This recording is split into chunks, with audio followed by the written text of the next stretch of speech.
My subject is women working in sports.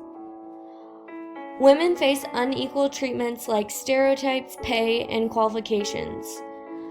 Gender discrimination reported by more than 40% of women in a 2017 Pew Research study is a commonplace, even more so in workplaces dominated by men, where 62% of women say sexual harassment is a problem in their industry, and more than one-third report that their gender makes it more difficult to succeed at work.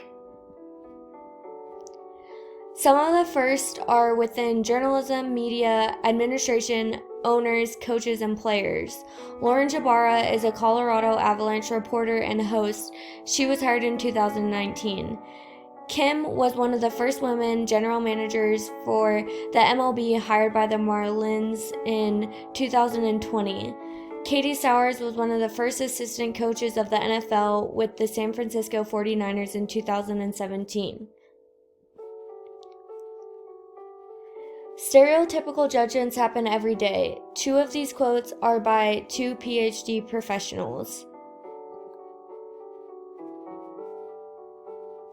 Salary from men versus women show all men get paid the most in athlete positions, no matter what sport they are in. I think that we need to give more opportunities for future generations. Hockey and football are given stereotype judgments, and if we give more opportunities to future generations, young girls will see more women on television and will be more likely to want to see and want to have the same goals.